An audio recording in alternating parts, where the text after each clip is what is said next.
Open Carry or Open Submission by Ryan Calhoun, published September 26, 2014. Last week in Michigan, Elijah Woody was arrested for openly carrying his gun. Thankfully, Woody was not shot dead, but his story highlights the inequality of gun rights for certain groups in the United States. If he was a white man, the cops probably would not have stopped him. If they had, and the white man had quoted to them the law which allows for open carry, they might just have let him go and gone on with their day's planned events of terrorizing drug users and showing up an hour after a violent crime was committed. Unfortunately, Elijah Woody was black, and black men are not equal in the eyes of the police. Last month in Ohio, John Crawford was murdered in a Walmart while holding an air rifle after police arrived on the scene responding to reports of a black man wielding a weapon. Ohio is an open carry state, and the gun was a fake, but that didn't matter. This is the story across America. If you are black and armed, you are a threat. And to get to the ugly bottom of it, that's true, and that's why blacks reintroduced politically conscious open carry. The Black Panthers were the first modern practitioners of open carry as a challenge to state authorities. The reason they carried these weapons was not to show off their machismo, to frighten conservative white people or the gun-phobic. They carried these guns in self-defense, knowing that to walk unarmed in 1960s America as a black man was a good way to get kidnapped or shot by the local authorities. When Huey Newton and his Panthers needed to raise their guns, they did.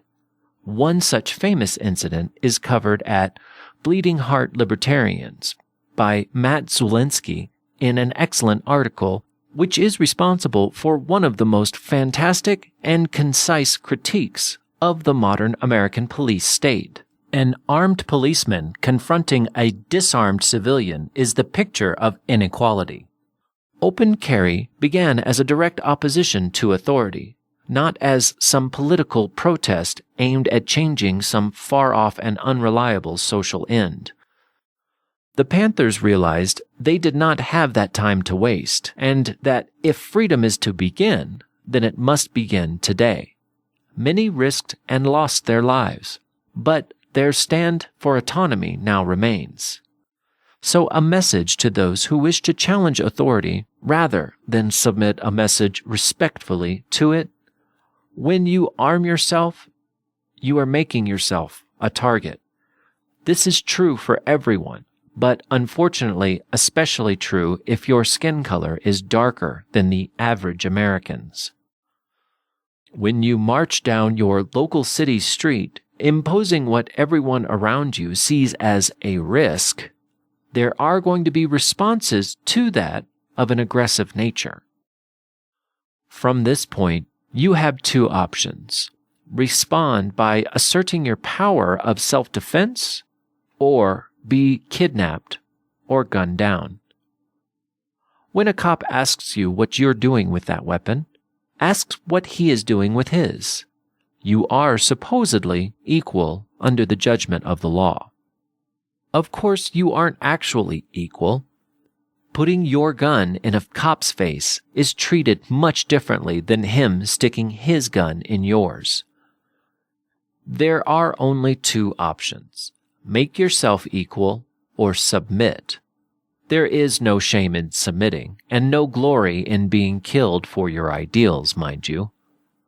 I would comply, put my gun down, and go quietly.